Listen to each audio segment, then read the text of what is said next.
Les 3 derniers vainqueurs du Grand Prix d'Italie ont abandonné l'année après leur victoire. Est-ce qu'on verra ça cette année? C'est-à-dire que Verstappen ne remportera pas sa 10e victoire d'affilée? Eh bien pour répondre à cette question, je te propose de te résumer le Grand Prix d'Italie en 5 minutes.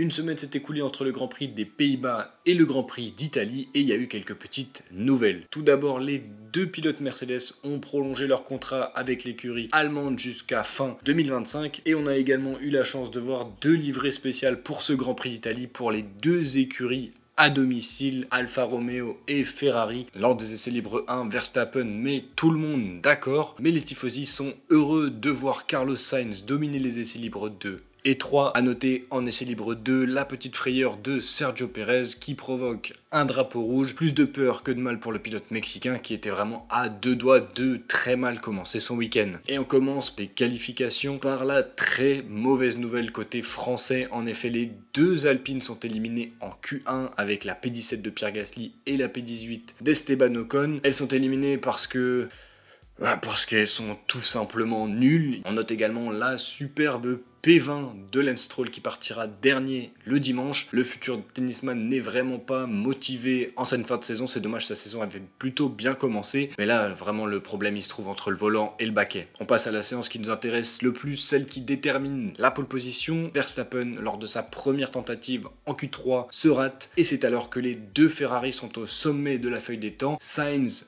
devant Leclerc. La dernière tentative est tout simplement exceptionnel. Déjà, Charles Leclerc prend la pole position en améliorant d'1 dixième le meilleur tour de Carlos Sainz. Mais non, en fait, c'est Verstappen qui prend la pole et non, surgit pour 13 millième Carlos Sainz qui décroche une pole position exceptionnelle en Italie pour Ferrari. Sainz s'est complètement acheté un contrat de 10 ans avec les Italiens, et plus aucun tifosi ne voudra le lâcher. La course du dimanche commence par un faux départ, c'est cocasse. Alors que le tour de formation touchait à sa fin, Yuki Tsunoda est contraint de s'arrêter juste avant la parabolique et il ne pourra pas prendre le départ. Comme sa voiture n'est pas au point mort, les stewards ne peuvent pas la reculer et du coup on a un départ qui est retardé de 5 minutes, le temps d'évacuer tranquillement la voiture du japonais. Malgré tout, le départ sera plutôt calme. Sainz parvient à garder l'avantage sur Verstappen au premier virage qui s'est fait attaquer par Leclerc, mais le monégasque reste 3ème. Alex Albon, qui partait 6ème et qui a perdu une place au départ au profit de Piastri, parvient à récupérer sa position au 6ème tour, et là c'est vraiment pas une bonne nouvelle pour la McLaren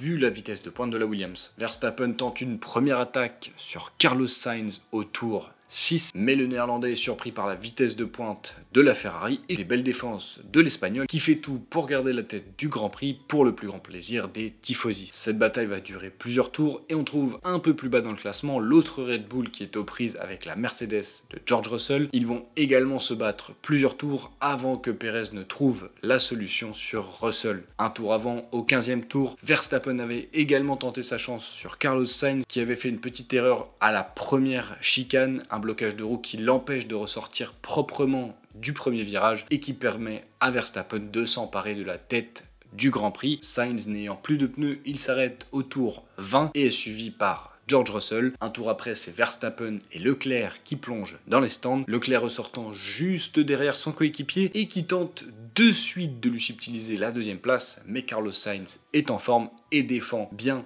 sur Charles Leclerc, conservant alors sa P2 virtuelle. Lorsque Perez s'arrête, il ressort juste derrière les Ferrari. La lutte pour la P2 va alors être à 3 entre Carlos Sainz, Charles Leclerc et Sergio Pérez. Avant de continuer à vous résumer le Grand Prix d'Italie, je vous invite à vous abonner et à liker cette vidéo si elle vous plaît. La sortie des stands est vraiment compliquée en pneus froids. On voit beaucoup de pilotes se faire piéger, notamment Russell qui coupe la première chicane et qui sera sanctionné de 5 secondes en fin de Grand Prix. Au 27e tour, Verstappen récupère la tête du Grand Prix en passant Lewis Hamilton qui ne s'était pas encore arrêté et qui roulait en pneus hard. Ses pneus sont morts, il va dégringoler au classement perdant 2 positions au tour suivant, 2 positions récupérées par les pilotes Ferrari. Son entrée au stand permet à Pérez d'attaquer Charles Leclerc, le monégasque se défendant agressivement sur Pérez, et Pérez va trouver l'ouverture au tour 32, subtilisant la 3ème place à Ferrari. Ça y est, les larmes des tifosi commencent à couler sur leurs joues. Hamilton, avec ses pneus plus performants, parvient à remonter dans le classement et notamment à attaquer Oscar Piastri au tour 40. Mais les deux s'accrochent, heureusement pas d'abandon pour les deux pilotes, même si l'aileron avant de la McLaren d'Oscar Piastri est cassé et que l'Australien doit rentrer au stand pour le réparer. Hamilton est jugé responsable sur cette action et il prend 5 secondes de pénalité qui seront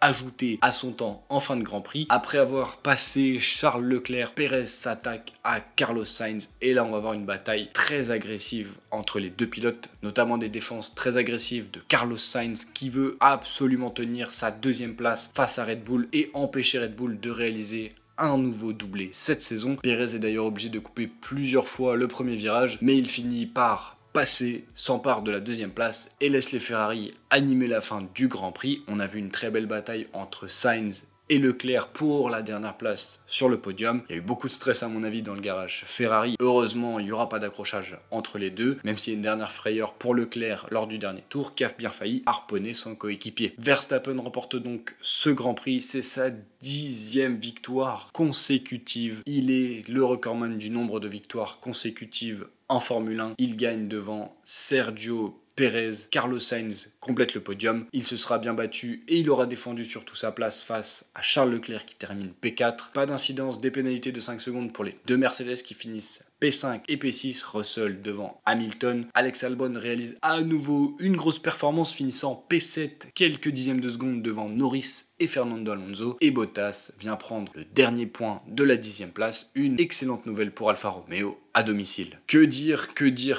pour finir cette vidéo? Tout simplement que Max Verstappen est une légende. On le savait, mais ça y est, il a à nouveau un nouveau record à son actif. Et ça va être à nouveau très compliqué d'aller chercher ce record. Après bon, on dit ça pour tous les records et au final, ils tiennent à peine 10 ans avec l'augmentation des Grands Prix ces dernières saisons. Bravo à lui, forcément, c'est sa 12e victoire de la saison. Il peut toujours battre son record de 15 victoires sur une saison qu'il détient depuis l'année dernière. Le prochain Grand Prix, c'est à Singapour. On verra si le circuit convient à la Red Bull. Ça, c'est une histoire qui aura lieu dans 2 semaines. On arrive donc à la fin de cette vidéo. Si elle vous a plu, pensez à la liker, pensez à vous abonner. Donnez-moi dans l'espace commentaire l'information que vous retenez de ce Grand Prix. Personnellement, c'est la 10e victoire de Max Verstappen, forcément. Si vous avez envie de parler de Formule 1 avec moi, vous pouvez venir tout simplement sur les réseaux sociaux, que ce soit Instagram, X ou TikTok. Pensez également à passer sur la chaîne Twitch, puisque de temps en temps je suis en live. Et si vous voulez rester sur YouTube, eh bien vous avez une vidéo à droite et une vidéo à gauche